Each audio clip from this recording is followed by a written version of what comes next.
आपने दिनचर्या की बात की थी। हाँ, तो अगर मैं एक ब्रिस्क में बताने की कोशिश करूं तो हमारे जहाँ जो हाफिज़ बच्चे होते हैं उन्हें फजर की नमाज से आधा घंटा पहले उठा दिया जाता है। ओके। हर डॉर्मेट्री में डॉर्मेट्री लीडर होते हैं। हमारे मुफ्ती साहबान जो है डॉर्मेट्री में खुद जाके भी उठाते हैं, डॉर्मेट्री लीडर्स बच्चों को उठाते हैं। नमाज से 10 मिनट पहले बच्चों को मस्जिद में आने की तरगीब दी जाती है और फजर की नमाज होती है। नमाज भी हमारे पास सिर्फ बच्चे ही पढ़ाते हैं। अच्छा। हमने हमारे स्कूल की एक और फिलॉसफी रखी है, टू क्रिएट लीडर्स, और हम बच्चों को पूरे मौके देते हैं कि वो लीड रोल्स करें। तो हर दिन का एक इमाम होता है, तो उस दिन का इमाम जो है हाफिज़ बच्चों में से वो इमामत करता है पूरे 5 नमाजों की, ताकि वो सिर्री और जहरी तमाम नमाजों को पढ़ाना समझे।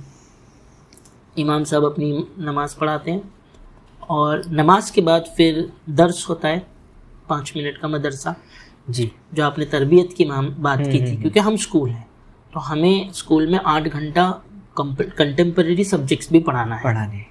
ओके, तो वैल्यू एजुकेशन तो कंटेम्परेरी सब्जेक्ट्स के साथ पढ़ाया जाता है, लेकिन इस्लामी एटिकेट सिखाने के लिए हमने हर नमाज के बाद 5 मिनट का मदरसा जो किताब है उसको हम फॉलो करते हैं और बच्चों को इमाम साहब वो बताते हैं। हर नमाज के बाद ये सिलसिला है, पहले नमाज पढ़ाई इमाम साहब ने, फिर उसके बाद 5 मिनट का मदरसा हुआ। फिर बच्चों में से ही एक बच्चा जो है नबी करीम सल्लल्लाहु अलैहि वसल्लम की एक हदीस को सुनाता है, उसे बच्चे अरबी में सुनते हैं और दोहराते हैं।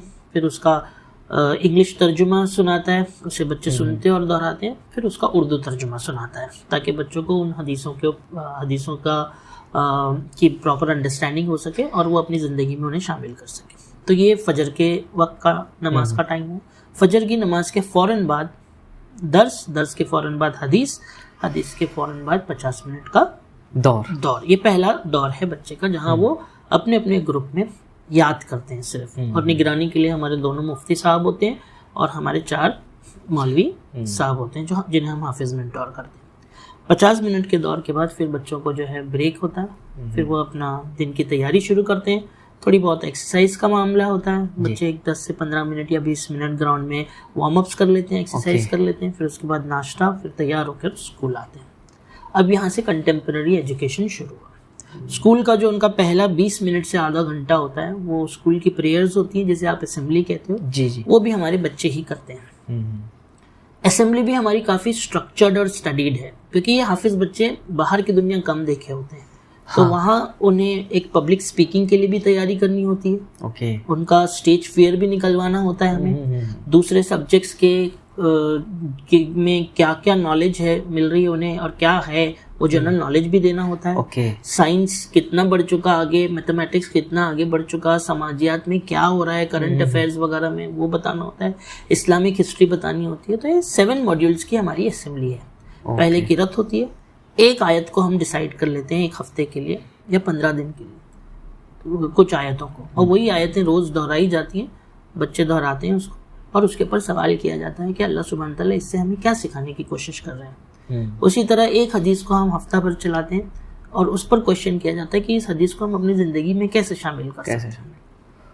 फिर उसके बाद हर बच्चे को, और ऐसा नहीं है कि सिर्फ चुनिंदा बच्चे हमारे स्कूल में असेंबली करते हैं, हमारे स्कूल के हर बच्चे को एक मरतबा असेंबली में आने का मौका लाजिम मिलता है।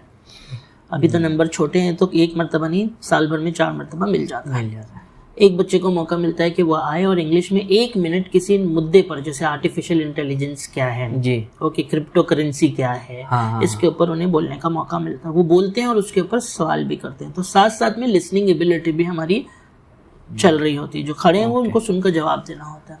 फिर उसके बाद जैसे कि कौन बनेगा करोड़पति है, तो हमारे पास असेंबली में एक मॉड्यूल है जिसका नाम है कौन बनेगा विद्वान। तो 7 सवाल किए जाते हैं बच्चों से। पहला सवाल इस्लामिक हिस्ट्री के ऊपर होता है, दूसरा सवाल इंडियन हिस्ट्री के ऊपर होता है, तीसरा करंट अफेयर के ऊपर होता है, चौथा साइंस, 5वां मैथमेटिक्स, 6ठा जनरल नॉलेज और 7वां स्पोर्ट्स के ऊपर सवाल होता है। बच्चे खुद वो सवाल करते हैं केबीसी की तरह, इज इट क्लियर? और तो बच्चे खुलते हैं इससे। फिर उसके बाद क्योंकि इंग्लिश हमें सिखानी है, उन बच्चों को अंग्रेजी नहीं आती है, तो जेम्स अशर का जो टोटल फिजिकल रिस्पॉन्स है उस मेथड को यूज़ करके हम बच्चों को एक्शंस के थ्रू कुछ नए वर्ड्स रोज़ देते हैं। 1, 2 या 3 नए वर्ड्स या इडियम दिए जाते हैं, हमारे उस्ताद या हमारे टीचर्स देते हैं, तो वोकैबुलरी पूल बनता है। असेंबली के बाद हर बच्चे को एक वोकैबुलरी पूल, यानी दिन में हम हर दिन उन्हें 25 नए अंग्रेजी अल्फाज दिए जाते हैं। इसका उर्दू और इंग्लिश ट्रांसलेशन होता है। अब तक के स्कूल में इस साल हमने 38 वोकैबुलरी पूल दे दिया है बच्चों को। वो जाके अपनी डायरी में लगाना है और उनको इस्तेमाल करना है भाषा अंग्रेजी बोलने के लिए। शुरुआत से अंग्रेजी तो कोई भी नहीं बोलेगा, तो हम उन्हें ये ताकीद करते हैं कि कोशिश करें बोलने की इंशाल्लाह। फिर जो TPR का सेशन, न्यू वर्ड्स का सेशन खत्म होने के बाद बच्चे हमारे न्यूज़ रीड करते हैं। इंडियन एक्सप्रेस स्कूल में आता है, उसमें से बच्चे 4-5 न्यूज़ रीड करते हैं। कभी लप्पे आती है दुआ उर्दू, या कभी इतनी शक्ति हमें देना दाता है हिंदी में, ये दुआओं में से कोई एक दुआ हो जाती है या दोनों हो जाती है। वक्तन फ़वक्तन नाज शरीफ हो जाती है। कुछ असेंबली में हम स्पेशल असेंबलीज रखते हैं कि आज का दिन क्यों स्पेशल है। उन बच्चों को इंग्लिश में स्किट करके एक मिनट या 2 मिनट का प्रोग्राम करके या उर्दू में करके बताना होता है। बच्चों में से ही एक बच्चा जो है निज़ामत करता है अंग्रेज़ी और उर्दू में, जहाँ पर उनको ये ताकीद दी जाती है कि उर्दू के अशार और अंग्रेज़ी के कोटेशंस का इस्तेमाल करें। बड़ी खूबसूरत अंदाज में हमारे बच्चे जो है अब सीख चुके हैं। तो ये पूरा असेंबली मॉड्यूल से हम उनका जनरल नॉलेज और पब्लिक स्पीकिंग और स्टेज फेयर हटाने की कोशिश करते हैं। I feel like coming and spending some days there. Yeah, that's wonderful. You are always welcome. In fact, तो इस तरीके से असेंबली 20 मिनट या 30 मिनट की हमारी चलती है। बच्चे ही करते हैं, हमारे बच्चों को गलती करके सीखने की पूरी इजाजत है। सो वी आर नॉट जिससे हमारे बच्चे खुलते हैं, उन्हें पता है अगर मुझसे गलती हो गई तो मेरी इस्लाह हो जाएगी। असेंबली के फ़ौरन बाद जो हमारा स्कूल लगता है, स्कूल में मौसम के हिसाब से 8 या 10 पीरियड होते हैं और बीच में एक ब्रेक होता है। ब्रेक में बच्चों को थोड़ा सा नाश्ता मिल जाता है, बिस्किट्स वगैरह। कैंटीन भी ओपन होती है, बच्चे वहाँ से भी ले सकते हैं। ब्रेक के बाद फिर रेगुलर स्कूल शुरू होती है, ज़ोहर की नमाज तक स्कूल चलती है। फिर उसके बाद पहले बच्चे नमाज पढ़ते हैं, फिर खाना खाते हैं और फिर कैलुल्ला लाजिम है। 45 मिनट्स का कैलुल्ला लाजिम है, उसमें बच्चे खेल नहीं सकते ना ही पढ़ सकते हैं। ओके, कैलुल्ला हमारे कुछ बच्चे 45 मिनट्स का तो हर बच्चा लेता है। उसके बाद अगर बच्चों को पढ़ाई करना है तो वो अपने डॉर्मेट्री में ही पढ़ सकते हैं असर तक। फिर असर की नमाज के बाद अगेन जैसे मैंने कहा कि फिर जैसे हमारी मसाजिदों में तालीम होती है, असर की नमाज के बाद फिर तालीम होती है और तालीम के बाद बच्चे खेलते हैं। असर से मगरिब खेल होता है। खेल भी अल्हम्दुलिल्लाह हमारे बच्चों के लिए आउटडोर और इंडोर गेम्स सारे हैं। इंडोर गेम्स में हमारे बच्चे टेबल टेनिस खेलते हैं। हमारे एक सर हैं शरफुद्दीन साहब, वो यूनिवर्सिटी चैंपियन रह चुके हैं, उनकी निगरानी में।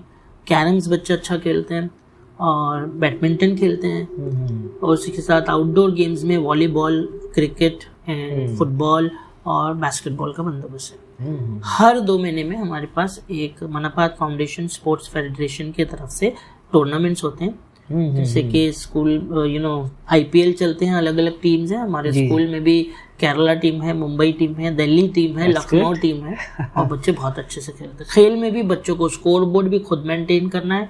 इंग्लिश, हिंदी और उर्दू में कमेंटेटर भी हमारे बच्चे ही होते हैं टीचर्स की निगरानी में माशाल्लाह से। जैसे मैंने कहा था ना कि पढ़ाओ, खिलाओ, खेलने दो, थक जाओ तो उन्हें मौका ही नहीं मिलता कि वो सोचे भी कि मोबाइल जैसी भी कोई चीज़ है जो उन्हें गुमराह कर सके। बहरहाल फिर मगरिब की नमाज से 10 मिनट पहले बच्चे मस्जिद में आ जाते हैं। मगरिब की नमाज से ईशा की नमाज तक का जो टाइम है वो सेल्फ स्टडी का टाइम है, जिसमें बच्चे सेल्फ स्टडी करते हैं। सेल्फ स्टडी के साथ साथ पीयर टीचिंग भी होती है। जैसे 11वीं के कुछ चुनिंदा बच्चों को हम 8वीं और 9वीं के कुछ कमज़ोर बच्चे दे देते हैं, इन्हें अपने साथ लेकर बैठाओ, पढ़ाओ, सिखाओ। अल्हम्दुलिल्लाह जिसको हम पीयर टीचिंग कहते हैं बहुत अच्छे से चलती है। बहुत सपोर्ट मिलता है हमारे सीनियर स्टूडेंट से जूनियर स्टूडेंट को। उसी के साथ साथ ये वक्त में बच्चे हमारे उस्तादों के पास जाकर के डाउट क्लियरिंग सेशंस भी कर सकते हैं। तो हमारे सारे जो रेसिडेंशियल स्टाफ है वो अवेलेबल होते हैं। ईशा तक की सेल्फ स्टडी चलती है। ईशा की अजान से पहले खाना हो जाता, ईशा की नमाज के बाद फिर दौर चलता है। जैसे मैंने कहा था 20+20+10 का। वो जो +10 बताना रह गया था जी। जैसे हमने कहा कि हमारी इर्तिका होती है, तो जब हम हापुड़ के मदरसे पहुँचे थे वहाँ अल्हम्दुलिल्लाह शेखुल हदीस साहब ने जब सुना तो काफ़ी खुश हुए। उन्होंने कहा कि आप जो है किरत को भी शामिल कीजिए, कि बच्चों को किरत भी सिखाई जाए, तजवीद दिया। क्योंकि हाफिज बच्चे होते हैं, जब ये नमाज पढ़ाते हैं तो ऐसा लगता है तरावी सुना रहे हैं, थोड़ी हादर उनकी तेज़ होती है। तो हमारे पास 4-5 बच्चे ऐसे हैं जो क्वालिफाइड एंड सर्टिफाइड कारी हैं, तो वो 10 मिनट में कलाम पाक की तिलावत सिखाते हैं, उन आयतों की, सिलेक्टेड आयतों की जो अक्सर नमाजों में पढ़ाई जाती है। माशाल्लाह गुज़िश्ता 2 सालों से ये भी चल रहा है। दौर के बाद हमारे बच्चों का एक कैंटीन टाइम होता है आधे घंटे का, वो कैंटीन जा सकते हैं और फिर उसके बाद वो सिर्फ मस्जिद में बैठकर पढ़ाई कर सकते हैं। ओके, रात के 11 बजे तक के, एग्ज़ाम के दिनों में मस्जिद 12 बजे तक के भी ओपन रहती है। तो बच्चे मस्जिद में पढ़ते हैं या अपने डॉर्मेट्रीज में पढ़ते हैं। 11:30 बजे हमारी लाइट्स ऑफ हो जाती है और फिर फजर तक के रहते हैं। बच्चों को अगर तहज्जुद पढ़नी है तो वो अपने रूम में भी पढ़ सकते हैं और मस्जिद भी खुली होती है, अगर मस्जिद बंद होती है तो अपने रूम में पढ़ सकते हैं माशाल्लाह से। तो ये एक हमारा पूरा दिनचर्या है दिन का विजन इंटरनेशनल एकेडमी का। माशाल्लाह काफ़ी बिजी दिन है बच्चों के लिए, और होना भी चाहिए, बिकॉज अगर बच्चे बिजी नहीं होंगे तो फिर वो अपने आप को लहव लाइब वाले कामों में लगाएंगे। जैसा कि आपने सुना होगा, an ideal mind is a devils workshop, खाली दिमाग शैतान का घर है। तो अल्हम्दुलिल्लाह हमारे बच्चों का दिमाग खाली तो नहीं रहता, माशाल्लाह।